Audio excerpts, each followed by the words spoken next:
Good morning, students. So, today is the fifth lecture of the first module. In the last class, we discussed about the similarities between human eye and a camera. What were the common features between human eye and camera? How were they interrelated? And what were the differences between a human eye and a camera? In today's class, we will deal with the what are the similarities between bird's flight and aircraft. How did bird's flight give inspiration for an aircraft to be developed? So, in this, all these examples, we can see the biology is playing a major role in inspiring and giving clue for the development or the invention of new equipments. So, let us start with the bird's flight and the aircraft. People have looked up at birds for years and they have inspired us to fly. Airplanes have wings just like birds. They also have a light skeleton to decrease their weight and they have a streamlined shape to decrease drag.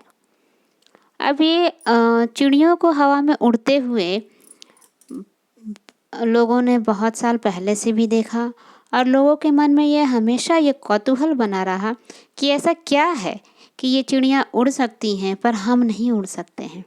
उनके अंदर ऐसी कौन सी विशेषताएं हैं जो उन्हें हवा में उड़ने के लिए, उड़ान भरने के लिए सक्षम बनाती हैं और हम वो काम नहीं कर पाते हैं। और हमारी भी इच्छा रही कि काश हम भी चिड़ियों की तरह से उड़ पाते। इसी इच्छा को आगे बढ़ाते हुए लोगों ने ये बर्ड्स के स्ट्रक्चर को स्टडी करना शुरू किया और जब बर्ड के स्ट्रक्चर को स्टडी किया तो उन्होंने देखा कि उनके पास पंख होते हैं। तो उसी तरीके से हमने एयरप्लेन्स बनाए जिसमें पंख होंगे। फिर हमने ये पाया कि ये चिड़ियों के जो बोन्स होते हैं, स्केलेटन होते हैं, वो बहुत ही हल्के होते हैं, वो हॉलो होते हैं, उसके अंदर कुछ भी नहीं होता है जिसके कारण उनका वज़न नहीं होता है, वो हल्का होता है जिसके चलते कि वो हवा में उड़ पाते हैं। उनका बॉडी का शेप भी जो होता है वो स्ट्रीमलाइंड होता है। स्ट्रीमलाइंड शेप का मतलब है कि आगे और पीछे की तरफ नुकीला और बीच में वो थिक होगा। उससे क्या होगा, जो एयर रेजिस्टेंस होगा वो उसको कट कर लेगा, तो एयर रेजिस्टेंस नहीं होगा और ड्रैग, इसकी वजह से ड्रैग नहीं होगा, मतलब धक्का नहीं लगेगा पीछे की तरफ उसे। The big difference is that airplanes do not flap their wings. Airplane wings are designed to create lift by changing the pressure rather than by flapping them up and down. अब दोनों में अंतर क्या है? एयरप्लेन्स में भी wings हैं और चिड़ियों के पास भी विंग्स हैं, लेकिन पंछी क्या है, पंख को फड़फड़ाते हैं, पर एयरप्लेन्स अपने पंख फड़फड़ाते नहीं हैं, वो फ्लैप नहीं करते हैं। उनका जो एयरप्लेन्स का विंग्स इस तरह से बनाया गया है कि उनका जो लिफ्ट हो, यानी ऊपर की तरफ जो उठाव हो, उठना हो, वो प्रेशर के बदलाव, प्रेशर में चेंज के कारण हो, रैदर दैन पंख को ऊपर नीचे फड़फड़ाने से। बल्कि उसमें क्या हो रहा है कि प्रेशर का चेंज हो रहा है, चेंज इन प्रेशर हो रहा है, जिसके चलते एक ऊपर की तरफ थर्स्ट लगेगा, एक फोर्स लगेगा और वो एयरप्लेन ऊपर की तरफ उड़ेगा। ना what are the features of aircraft? चले देखें पहले एयरक्राफ्ट के क्या क्या फीचर्स हैं। Airplanes lift themselves up with a propeller that circulates in one motion. Airplanes जो है वो अपने आप को ऊपर की तरफ उड़ाते हैं प्रोपेलर की मदद से, जो कि सर्कुलेट करते हैं, एक मोशन में घूमते हैं। ये प्रोपेलर होता है जो कि उसको धक्का देता है, एक तरह का मशीन होता है, आगे में जैसे एक चरखी जैसा लगा हुआ होता है, उसी को कहते हैं प्रोपेलर। तो वो राउंड शेप में होता है, वन मोशन में घूमता है और जब वो घूमता है तो एक लिफ्ट पैदा करता है और एयरप्लेन्स ऊपर की तरफ उठते हैं। Airplanes are build with engines, electrical wires and cables to operate. Airplanes जो हैं वो इंजन्स, इलेक्ट्रिकल वायर्स और केबल्स के बने हुए होते हैं। Airplanes use lights to reach their designated destination. Light का यूज़ करते हैं अपने गंतव्य तक जाने के लिए। Airplanes require fuel to operate. अब इनको चलने के लिए इन्हें ईंधन की आवश्यकता होती है। Airplanes can twist and turn but can't change their wing span shape. Airplanes जो हैं वो ट्विस्ट कर सकते हैं, टर्न कर सकते हैं, घूम सकते हैं, लेकिन अपने विंग स्पैन के शेप को चेंज नहीं कर सकते। उनका जो विंग का शेप है उसको वो नहीं बदल सकते हैं, उसको वो सिकोड़ या फैला नहीं सकते हैं। वो जो शेप है वो शेप है, बस वो किसी एंगल पे रोटेट या ट्विस्ट कर सकता है। The aeroplanes wings only provide lift while the engines और ग्रेविटी वुड गिव थर्स्ट। अब उसका विंग्स जो है वो सिर्फ एक लिफ्ट देता है, मतलब ऊपर की तरफ उठने में मदद करता है, लेकिन जो थर्स्ट, जो फोर्स और प्रेशर ऊपर की तरफ लगता है वो उनके इंजन से या ग्रेविटी से लगता है। अब देखें कि बर्ड्स में क्या क्या फीचर्स है। Features of birds flight. Birds flap their wings to lift themselves up in the air. Birds जो है अपने पंख को फड़फड़ाती हैं अपने आप को ऊपर उठाने के लिए। Birds twist their wings to create a series of movements. Birds जो है अपने पंख को ट्विस्ट करती हैं, मोड़ती हैं, ताकि अलग अलग तरह के मूवमेंट कर सके, अटखेलियाँ कर सके हवा में। Birds get their energy from eating seeds and bugs. अब बर्ड्स जो है अपनी एनर्जी सीड्स और बग्स को खा करके लेती हैं। Birds can change their wing span by making it longer and shorter. Birds जो है अपने विंग्स के साइज़ को बड़ा छोटा कर सकते हैं, उसको सिकोड़ सकती हैं, उसको फैला सकती हैं, तो वो अपने विंग स्पैन को का शेप को चेंज कर सकती हैं। Birds wings have an intricate structure which provides thrust and lift. अब बर्ड का विंग जो है एक इस तरह का स्ट्रक्चर होता है, एक पिक्यूलियर स्ट्रक्चर है, उसका स्पेशलिटी है उस स्ट्रक्चर का, कि जिसके कारण उसको एक लिफ्ट और थर्स्ट दोनों मिलता है। वो एक ऐसे गड्ढानुमा टाइप से हो जाता है, जिसके कारण कि सारा का सारा जो एयर जब वो फ्लैप करती है तो एक जगह एक्यूमुलेट हो जाता है, और वो एक्यूमुलेट होने से ऊपर की तरफ उसे थर्स्ट और लिफ्ट मिलता है। Now, what are the similarities between birds flight and aircraft? अब देखें कि बर्ड फ्लाइट और एयरक्राफ्ट में क्या क्या सिमिलैरिटीज़ हैं। ये सिमिलैरिटीज़ यही दर्शाएंगे कि हमने ये फीचर्स बर्ड से लिए हैं एयरक्राफ्ट को डेवलप करने के लिए। दिस वेयर द इंस्पिरेशंस और the clues that we got from the biology और from birds flight. Humans must have gained the inspiration of flight from birds, since birds were the only living creatures gifted with the skill of flight. The early days aircraft prototype contained movable wings as birds. We can be much inclined to this bird-inspired airplane hypothesis even more, enlisting similarities between aircraft and birds. ये bird से हमें inspiration मिला है, क्योंकि birds ही एक ऐसा organism था जो कि लिविंग क्रिएचर था, जो कि फ्लाई कर सकते थे। तो पहले शुरू का जो एयरक्राफ्ट डेवलप किया गया था, जो प्रोटोटाइप्स थे, उनमें मूवेबल विंग्स लगाए गए थे जस्ट लाइक बर्ड्स, और उससे हम लोग बहुत ज़्यादा ही इंस्पायर हुए, और उसी इंस्पिरेशन से हमने एयरप्लेन को डेवलप किया है। अब देखते हैं कि दोनों में क्या क्या सिमिलैरिटीज़ है। Let us look what are the similarities. सबसे पहला टेक ऑफ। कैसे दोनों में टेक ऑफ होता है, यानी लिफ्ट कैसे होता है।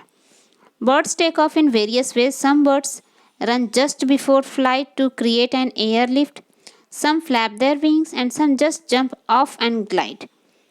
The flapping of their wings to swipe the air below as well as their speed during the run results the pressure below the birds to be higher and that of above to be lower. So this creates an airlift which pushes the birds upward. कहने का मतलब है कि birds जो है बहुत सारे तरीके से टेक ऑफ करते हैं। कुछ बर्ड्स जो होते हैं वो अपने फ्लाइट के पहले जो एयर लिफ्ट क्रिएट करते हैं वो अपना विंग्स को फड़फड़ा करके करते हैं, मतलब एक जगह पर विंग्स को फड़फड़ाते हैं। कुछ जो है वो उछलते हैं और कुछ जो होते हैं वो ग्लाइड करते हैं। The flapping of their wings to swipe the air below as well as the speed. अब ये जो फ्लैपिंग करते हैं, जब वो पंख को फड़फड़ाते हैं या फिर वो जब दौड़ते हैं, इस दौरान क्या होता है कि जो प्रेशर नीचे, जो बर्ड के नीचे जो प्रेशर होता है वो ज़्यादा हो जाता है as compare to the upper part में प्रेशर कम हो जाता है, जिसके कारण एक ऊपर की तरफ पुश मिलता है बर्ड को और वो अपवर्ड उठ जाते हैं। The similar kind of thing occurs in an aircraft. In helicopter, the rotor pushes the air downwards as do wings in a bird. अब सेम चीज़ एयरक्राफ्ट में भी होता है। जैसे एक हेलीकॉप्टर में रोटर होता है जो एयर को नीचे की तरफ पुश करता है, जैसे कि बर्ड्स के विंग्स में करते हैं, और एयरप्लेन्स में क्या होता है, वो रनवे पर स्पीड में चलता है। जब स्पीड में रनवे पे दौड़ता है तो एक प्रेशर डिफरेंस क्रिएट होता है, जिससे कि एक लिफ्ट बनता है फॉर फ्लाइट। और इस तरीके से चाहे हेलीकॉप्टर हो चाहे एयरप्लेन हो, जस्ट लाइक बर्ड्स फ्लाइट, इन दोनों का भी टेक ऑफ होता है। इनका जो डिज़ाइनिंग किया हुआ रहता है, स्ट्रक्चर डिज़ाइन किया रहता है, वो लिफ्ट के लिए बहुत ही इम्पॉर्टेंट है। The shape and structure, the structure of birds and aircraft is quite similar. अब बर्ड और एयरक्राफ्ट का स्ट्रक्चर जो है बहुत कुछ समान है। Both have streamline body structure which is necessary for flight. दोनों का ही स्ट्रीमलाइन बॉडी है जो कि फ्लाइट के लिए बहुत ज़रूरी है। The body is made up of light materials in case of aircraft, whereas birds have light bones and feathers in their body. अब एयरक्राफ्ट में भी हम लोग जो बॉडी बनाते हैं वो लाइट मटेरियल से बनाते हैं, और बर्ड का भी जो बोन्स होता है वो लाइट होता है। उनके बोन्स जो होते हैं वो हॉलो होते हैं, just for making it light, और फेदर्स वगैरह उनके बॉडी में जो होते हैं। The wings make birds and aircraft even closer, as both of them use wings for flight as well as the shape of it. अब birds का wings और aircraft का wings और जो दोनों का shape, ये दोनों ही flight के लिए important है, और ये दोनों ही दिखाते हैं दोनों कितने एक दूसरे से similar हैं। Also the front part of the aircraft is pointed as the front part of the beak. जैसे कि एक bird का beak आगे pointed होता है, वैसे ही aircraft का भी आगे pointed रहता है। This is responsible for creating them more aerodynamic and helps in forward movement by sweeping the air.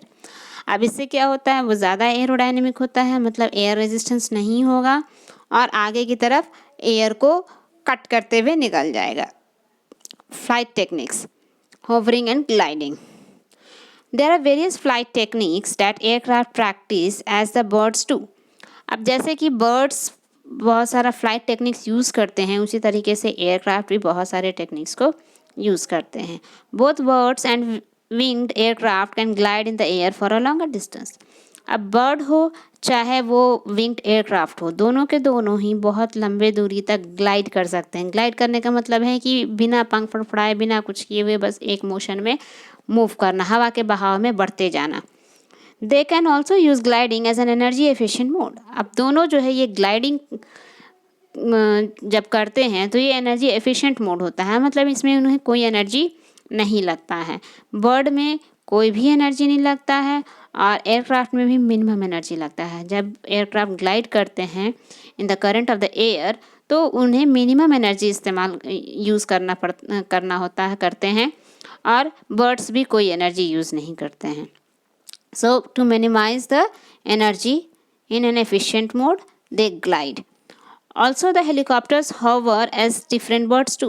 अब जैसे birds hover करती हैं उसी तरीके से helicopters भी करते हैं। The diving technique used by birds is also used in air shows. अब जिस तरीके से birds diving technique यूज़ करते हैं उसी तरीके से बहुत सारा जब एयर शो वगैरह होता है, खास करके 15 अगस्त 26 जनवरी ये सब के जो परेड होते हैं, उसमें जो एयर शोज़ होता है उसमें बहुत सारे जो टेक्निक्स, डाइविंग टेक्निक्स दिखाते हैं, करतब दिखाते हैं, वो सब बहुत कुछ बर्ड से इंस्पायर्ड होते हैं। बहुत सारा जो टेक्निक्स है वो बर्ड्स को ही ऑब्जर्व करके और उन्हीं से अडॉप्ट किया हुआ रहता है। ना मूवमेंट इन द एयर, अब एयर में मूवमेंट कैसे होगा? Aircraft use different movable parts in their wings and tails to maneuver or simply change direction so as to direct the movement like rudder, elevator and ailerons. अब aircraft में बहुत सारे movable parts होते हैं उसके wings में और tales में, ताकि वो जो डायरेक्शन वगैरह को चेंज या कंट्रोल कर सके। जैसे कि उसको डायरेक्ट करने के लिए एयरक्राफ्ट में होते हैं रडर, एलिवेटर, एलरॉन्स, ये सारे पार्ट्स लगे होते हैं उसके विंग्स और टेल्स में, ताकि उसके डायरेक्शन को चेंज या फिर कंट्रोल कर सके। They control horizontal and vertical movement as well as tilting. ये हॉरिजॉन्टल और वर्टिकल मूवमेंट और टिल्ट मतलब झुकना, झुकाव, इन सब को कंट्रोल करते हैं। Likewise, the tail of birds are responsible for the maneuver and the entire movement since both parts of the birds are completely movable unlike aircraft. अब उसी तरीके से बर्ड्स के टेल भी जो है वो इम्पॉर्टेंट होता है, वही चेंज करने के लिए, डायरेक्शन चेंज करने के लिए, और जितने भी तरह के मूवमेंट्स होते हैं, क्योंकि बर्ड्स का बोथ पार्ट्स जो है वो कम्प्लीटली मूवेबल है, क्योंकि एयरक्राफ्ट में टेल वगैरह मूव नहीं कर सकते हैं, बट बर्ड्स में सारे पार्ट्स मूव कर सकते हैं, इसलिए सिर्फ एक टेल ही सभी चीज़ों को कंट्रोल कर लेता है। Next is landing. Aircraft and birds both gain or lose elevation with the variation of the drag force that acts downward and the lift force that acts upward. अब चाहे एयरक्राफ्ट हो चाहे बर्ड्स हो, दोनों जो है हाइट पे जाना या उतरना, ये दोनों चीज़ जो अचीव करते हैं ये variation in the drag force हुआ नीचे की तरफ लगने वाला फोर्स, और लिफ्ट फोर्स यानी ऊपर की तरफ लगने वाला फोर्स, इन दोनों के वेरिएशन के वजह से ही ऊपर और नीचे करते हैं। अगर नीचे की तरफ ज़्यादा फोर्स लगेगा तो वो नीचे आ जाएंगे, और अगर ऊपर की तरफ ज़्यादा फोर्स लगा, लिफ्ट ज़्यादा हुआ, तो वो ऊपर उड़ जाएंगे। The parts that control the movement are the things that enable them to create such variation, finally enabling them to land as well as take off. अब वो parts जो कंट्रोल करते हैं इन मूवमेंट्स को, वो ही इन दोनों के बीच में वेरिएशंस को क्रिएट करते हैं, जिसके कारण वो लैंडिंग या टेक ऑफ करते हैं। Both of them take control during the landing process by the use of their motion controllers. अब चाहे वो बर्ड हो चाहे वो एयरक्राफ्ट हो, दोनों के दोनों लैंडिंग के दौरान अपने मोशन को कंट्रोल करने के लिए मोशन कंट्रोलर का इस्तेमाल करते हैं। जैसे बर्ड्स भी जब लैंड करते हैं तो अपने पैरों को खोल देते हैं, पंजों को खोल देते हैं, उसी तरीके से एरोप्लेन्स भी जो है जब लैंड करते हैं तो अपने टायर्स को नीचे खोल देते हैं। Birds usually generate a resistance by flapping their wings while the aircraft move the ailerons, elevator and apply brakes. अब बर्ड्स क्या करते हैं, अपने पंख को फड़फड़ाते हैं, जिसके कारण कि रेजिस्टेंस होता है। रेजिस्टेंस होने के तरफ कारण क्या होगा कि नीचे की तरफ ड्रैग बढ़ेगा, जब ड्रैग बढ़ेगा तो वो नीचे आ जाएंगे। और वहीं पर एरोप्लेन्स क्या करते हैं, वो अपने एलरॉन्स, एलिवेटर और ब्रेक्स का इस्तेमाल करते हैं ताकि वो नीचे लैंड कर सकें। Now these were the similarities between the bird's flight and aeroplanes, and what all inspirations that we got from the bird's flight. Now let us see what are the differences between bird's flight and aircraft.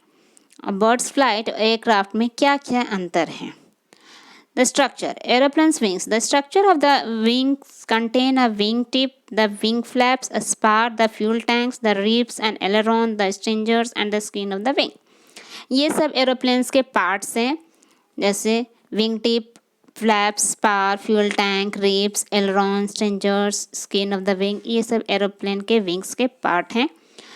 उसी तरीके से birds के wings के parts है। The structure of the wing contains a terminal phalanx, basal phalanx, metacarpus, ulnare, radial, अनला, radius, humerus, coracoid, blade of scapula, tertials, primaries and secondaries. अब उसी तरीके से बर्ड्स के विंग्स में भी बहुत सारे पार्ट्स होते हैं, जैसे फैलेंक्स है, बेसल फैलेंक्स है, मेटाकार्पस है, अनेर है, ये सब डिफरेंट बोन्स हैं जो उसके विंग्स में पाए जाते हैं, उन्हीं का नाम है ये सब, जिसके चलते ये कंट्रोल करते हैं अपने फ्लैपिंग को। Airplanes are man made, birds are naturally born. Airplanes have engines, electrical wires, cables and require fuel to fly. Aeroplanes में इंजन्स होते हैं, इलेक्ट्रिकल वायर्स होते हैं, केबल्स होते हैं और उड़ने के लिए उन्हें ईंधन चाहिए। Birds flap their wings to fly. Airplanes need fuel to operate, उन्हें ईंधन चाहिए। बर्ड्स रिक्वायर एनर्जी, बर्ड्स को भी एनर्जी चाहिए। The aeroplanes does not have feathers, aeroplanes में कोई फेदर्स नहीं होता है, बट बर्ड्स में फेदर्स होते हैं। The airplanes wings have an airfoil shape that only provide lift. अब एरोप्लेन के विंग्स में एक एयरफॉयल शेप होता है जो कि सिर्फ एक लिफ्ट दे सकते हैं, लेकिन बर्ड्स विंग्स में ऐसा स्ट्रक्चर होता है कि उसमें लिफ्ट और थ्रस्ट दोनों बनता है। Airplanes can twist and turn but not change their wing span shape. Aeroplanes जो है ट्विस्ट टर्न तो कर सकते हैं बट अपने विंग स्पैन के शेप को बदल नहीं सकते हैं। Birds can change their wing span shape. Airplanes don't breathe, birds breathe. It is as obvious. Airplanes have tires to land. Birds have legs and feet to land. Airplanes में tires होते हैं, उसमें legs और feet होते हैं. Airplanes are living, birds are living creatures. Now, this is the structure of the aircraft and a bird's flight. Now, let us first deal with the structure of the aircraft. Here we can see the front part is the cockpit, from where the command and control is done. Then is the jet engine which generates the thrust. This is the wing which generates the lift. Then in the back portion we can see the horizontal stabilizer which control the pitch. Then there is a vertical stabilizer that controls the yaw, means the tilt. And there is a rudder that changes the yaw side to side. Then there is an elevator that changes the pitch up and down, means up and ऊपर और नीचे होने में वो control करते हैं. Then there is flaps that change lift and drag. Flap हैं जो कि लिफ्ट और ड्रैग मतलब ऊपर उठना और नीचे आना उसको कंट्रोल करते हैं. Then there is an aileron that change the roll. Roll मतलब घूमना. तो एलरोन्स का काम क्या है, जो राउंड घूमना है उसको वो कंट्रोल करते हैं. Then there is a spoiler that change lift drag and roll. ये सभी चीज़ों को कंट्रोल करता है, लिफ्ट ड्रैग और roll. Then there is a slats that change the lift. Slats जो है लिफ्ट को चेंज करते हैं, जब लिफ्ट में बदलाव आएगा तभी तो वो ऊपर नीचे होंगे. Then there is a fuselage. Fuselage is the main body which hold the whole of the parts of the aeroplane together and also carry the payload. इसी में पैसेंजर सारे रहते हैं. Here we can see the bird's flight, structure of a bird's flight. Here we can see the bird has an aerodynamic shaped airfoil shaped wings. Means it is like, you can see it is like a V shaped structure. So that helps to generate lift. क्योंकि अगर जब वो V shape होता है तो जो भी air नीचे से जब आता है तो वो एक जगह एक्यूमुलेट होता है. जब एक्यूमुलेट होता है तो वो प्रेशर का अमाउंट बढ़ जाता है, वो इनफ होता है बर्ड को ऊपर की ओर लिफ्ट करने के लिए. Birds have strong chest muscle. Birds का आगे में चेस्ट मसल जो होते हैं बहुत ही स्ट्रॉन्ग होते हैं. उससे क्या होता है कि जो एयर रेजिस्टेंस लगता है बर्ड को फ्लाइट के दौरान उससे उसे हर्ट नहीं होता है. वरना अगर वो स्ट्रांग नहीं होंगे तो उनका body parts, internal body parts है वो हर्ट होंगे. That's why they have a strong chest muscles. Next they have aerodynamic streamline shape. Streamline shape है जिसके कारण कि ड्रैग कम हो जाए. Then backward arranged feathers. अब इनका फेदर्स जो होते हैं वो पीछे की तरफ अरेंज्ड होते हैं, ना कि आगे की तरफ. पीछे की तरफ होने से क्या होता है कि उन्हें एयर रेजिस्टेंस नहीं होता है और ड्रैग रिड्यूस हो जाता है. अगर आगे की तरफ होता है तो एयर रेजिस्टेंस होता है और ड्रैग बढ़ जाता. Next one is no fat deposit. उनके बॉडी में कोई फैट डिपॉजिट नहीं होता है. They to reduce their weight. Small single organs. इनके बॉडी में स्मॉल साइज़ के ऑर्गन्स होते हैं और सिंगल होते हैं. जैसे हमारे में 2 लीवर है तो इसमें 1 लीवर होंगे. इस तरह से बहुत सारी चीज़ें हैं जो इनमें सिंगल ऑर्गन्स होंगे. Thin hollow bones. इनका बोन्स जो होता है बहुत ही थिन होता है और हॉलो होता है ताकि ये लाइट वेट हो जाए. Water proof feathers. Water proof feathers होने से क्या होता है कि जब ये भीग भी गए, अगर ये वेट कंडीशन में भी हैं तो भी ये इनका वज़न नहीं बढ़ेगा. अगर ये वाटर प्रूफ नहीं होते तो ये हेवी हो जाते, वेट होने पर ये हेवी हो जाते तो इन्हें फ्लाइट करने में परेशानी होती. लेकिन ये वाटर प्रूफ होने से क्या होता है कि अगर इन पर पानी आ भी पड़े भी तो भी इनका वेट नहीं बढ़ता है, ये ज़्यादा वेट गेन नहीं करते, जिसके चलते ये वेट को लूज़ करते हैं और ये रिड्यूस करते हैं. So these are all the features that birds have developed to reduce weight, to generate lift and to reduce air drag, and all these things together make it suitable for the flight. ये सारे features जो birds ने अपने आप में develop किए हैं, इन्हीं के वजह से बर्ड्स जो है वो उड़ सकते हैं. और यही सारी समानताएं हैं एयरक्राफ्ट और बर्ड्स में, और इसी से हमें इंस्पिरेशन मिला कि ये फीचर्स बर्ड्स में हैं तो अगर इसी तरह का फीचर्स हम एयरप्लेन्स में भी डालें या किसी मशीन में डाल दें तो वो भी फ्लाई कर सकता है. और आज हम लोग एरोप्लेन से बहुत ही आसानी से उड़ते हैं, ये हमारे लिए एक आम बात है. और इसलिए हम कह सकते हैं कि biology is very much related with the engineering. अगर बर्ड्स को हम स्टडी नहीं करें तो हम ये फीचर्स जानेंगे कहाँ से कि ये फीचर्स हमें डेवलप करना होगा. ऐसे ही अभी n नंबर ऑफ स्कोप है या एक्सप्लोरेशंस हैं जिन्हें हमें स्टडी करना है और डेवलप करना है. That's why you all need to study biology being an engineering students. So that's all in this first module, and with this all we have concluded with all the topics under the first module, that is the introduction, why we need to study biology and what are the similarities between biology, how did it give inspiration for various inventions, be it Brownian motion or how it is related to thermodynamics, how it is related with the human eye and camera related, how birds flight and aeroplanes are related, what are the branches of biology that is essential for an engineering student, what is biomedical engineering. All these things we have dealt in the first module, and with this we conclude with the first module. Thank you very much, and in the next lecture we will start with the second module. Thank you.